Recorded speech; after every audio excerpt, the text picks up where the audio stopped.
भोला अपनी बीवी आरती के साथ रहता था। वो बहुत ही मेहनती और ईमानदार इंसान था।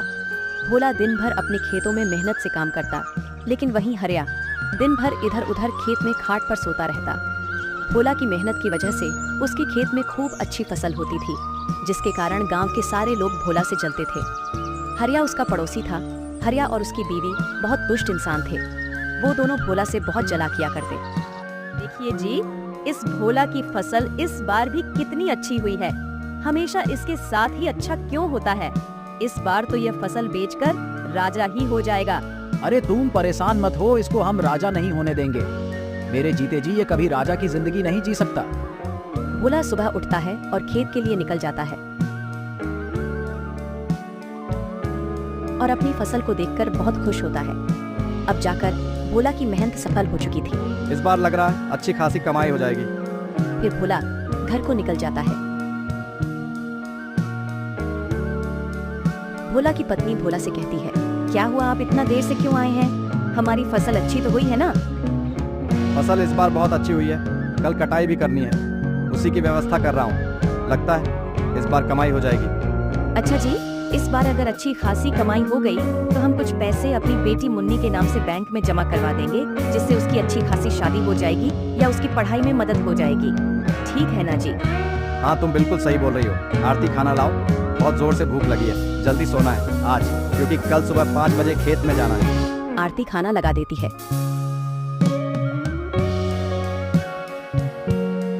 ये पापड़ कहाँ से लाई हो तुम?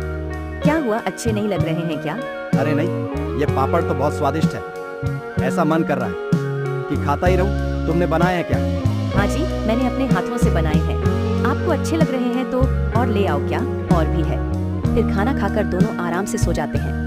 जैसे ही सुबह के 5 बजते हैं तो आरती की नींद खुल जाती है और आरती देखती है कि मौसम बहुत खराब हो गया है। ऊपर वाले, अब तो हमारी सारी फसल खराब हो जाएगी। सुनिए जी, जल्दी से उठ जाइए, मौसम बहुत खराब है। हमें जल्द से जल्द अपनी फसल के लिए कुछ व्यवस्था करनी पड़ेगी। दोनों उठकर जैसे ही खेत को निकलते हैं, तब तक खूब जोरदार बारिश होने लगती है। बारिश के साथ हवा भी चलने लगती है। ये सब देखकर भोला बहुत टेंशन में आ जाता है।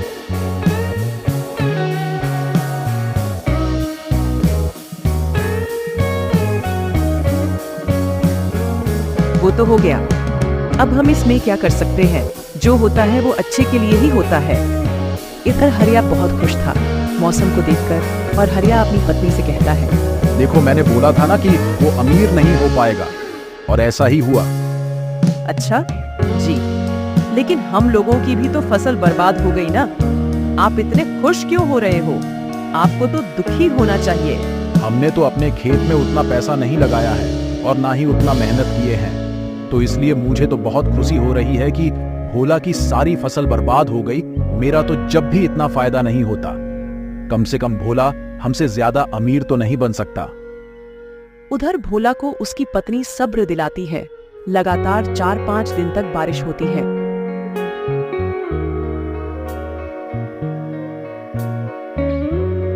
जब मौसम खुलता है तो भोला अपने खेत में जाकर देखता है तो उसकी सारी फसल खराब हो गई थी। भोला घर आकर सारी बात अपनी पत्नी को बताता है और टेंशन की वजह से बिस्तर पर लेट जाता है। आप टेंशन मत लीजिए, मेरे पास एक आइडिया है जिसकी वजह से इस साल हम अपना खर्चा चला सकते हैं और हमें खेती पर भी निर्भर नहीं रहना होगा। कौन सा आइडिया जो तुम्हारे पास है? मैं समझा नहीं, तुम क्या कहना चाह रही हो? मुझे तो खेती के अलावा कुछ काम भी नहीं आता। सुनिए जी, क्यों ना हम पापड़ बेचने का काम शुरू करें। मैं पापड़ बनाऊंगी और आप गली गली जाकर बेच आना। क्या पता ऊपर वाले की कृपा से हमारा काम अच्छा खासा चलने लगेगा। तुम सही बोल रही हो, लेकिन पता नहीं कोई पापड़ खरीदेगा या नहीं। कहीं ऐसा ना हो हमारे पास जो कुछ बाकी के पैसे बचे हैं वो भी इन पापड़ में खराब ना हो जाए। पहले ही ऐसा मत सोचिए, मुझे पूरा विश्वास है कि हमारे पापड़ गांव के लोगों को जरूर पसंद आएंगे। आप एक काम करिए, मैं कुछ पापड़ बना देती हूँ, आप उन्हें गांव में बेचकर देखिए। आरती कुछ पापड़ बनाकर भोला को एक टोकरी में रखकर दे देती है और भोला पापड़ गांव की ओर लेकर निकल जाता है। पापड़ ले लो, पापड़ मसालेदार पापड़, पापड़ ले लो। पापड़ जो खाओगे खुश हो जाओगे। जो नहीं खाओगे वो पछताओगे। पापड़ ले लो, पापड़ पापड़ ले लो, पापड़ मसालेदार पापड़ पापड़ ले लो।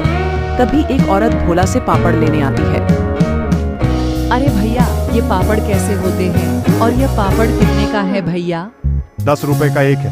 बहन जी बोलिए कितने दे दूं? 10 पापड़ दे दीजिए। फिर भोला 10 पापड़ उसको दे देता है और पैसे लेकर आगे की ओर निकल जाता है। धीरे धीरे करके उसके सारे पापड़ बिक जाते हैं। भोला घर वापस आता है। आरती एक गिलास पानी लाओ जरा, आज बहुत थक गया हूँ। हाँ जी, कुछ पापड़ बिके क्या? नहीं आरती, एक भी पापड़ नहीं बिका और मैं तो आज बहुत ज्यादा थक।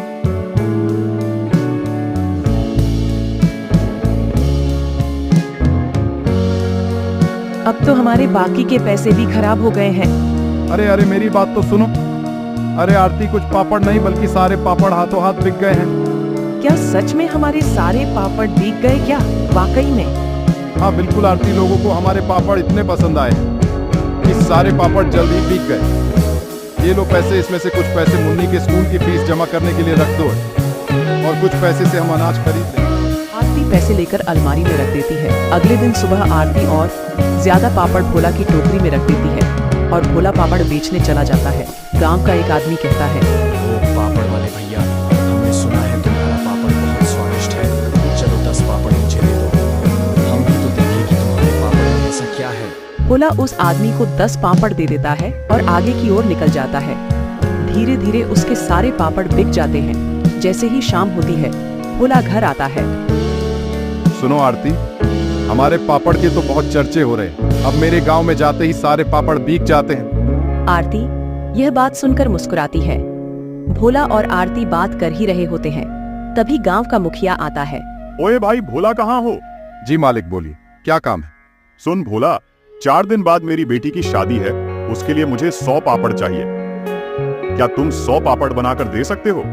हाँ मालिक, मिल जाएंगे 100 पापड़। यह सारी बातें हरिया और उसकी पत्नी सुन रहे थे। इसके साथ इतना अच्छा क्यों होता है? मैं ऐसा नहीं होने दूंगा, इसके साथ मैं अच्छा नहीं होने दूंगा। हरिया और उसकी बीवी उसे देखकर जलने लगते हैं और आरती पापड़ कहाँ रखती है यह सोचते हैं। आरती जैसे ही पापड़ बनाकर अपनी किचन में रखकर सोने जाती है, इधर हरिया और उसकी बीवी सारे पापड़ चुरा लेते हैं। जैसे ही सुबह होती है, आरती पापड़ देखने जाती है तो उसे एक भी पापड़ नहीं दिखता। यह सब देखकर वह सारी बात अपने पति को बताती है। मैं आज मुखिया जी के घर जा रहा हूँ और उनसे बोल दूंगा कि बस मुझे 2 दिन का मौका और दे दीजिए। भोला मुखिया के घर की ओर निकल जाता है। मुखिया जी, मेरे घर से किसी ने सारे पापड़ चुरा लिए।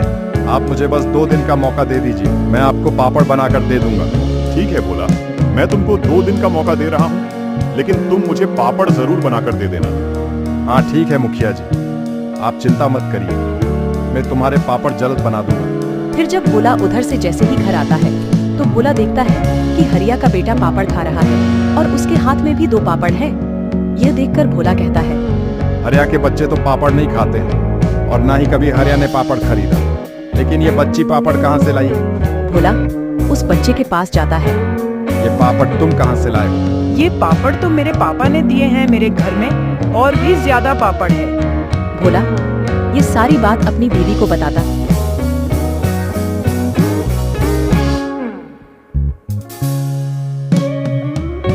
बता देनी चाहिए, हमारी मुखिया जी ही मदद कर सकते हैं। फिर भोला मुखिया के घर जाता है और सारी बात मुखिया को बता देता है। फिर मुखिया अपने नौकर के साथ आता है और हरिया के घर में छानबीन करता है। जैसे ही मुखिया का नौकर और मुखिया हरिया के घर में जाते हैं, उन्हें वो पापड़ मिल जाते हैं। ये क्या है हरिया, क्यों चुराए ये तुमने पापड़? मुझे माफ कर दीजिए, मेरे अंदर ईर्ष्या आ गई थी, इसीलिए मैंने ऐसा किया है मुखिया जी। मैं आज के बाद ऐसी हरकत नहीं करूंगा, आप मुझे बस एक बार माफ कर दीजिए। नहीं, ये माफ करने लायक काम नहीं है। अगर मैंने तुम्हें माफ कर दिया तो तुम फिर ऐसा काम करोगे? मारो इसको सब। फिर सब मिलकर उसे खूब मारते।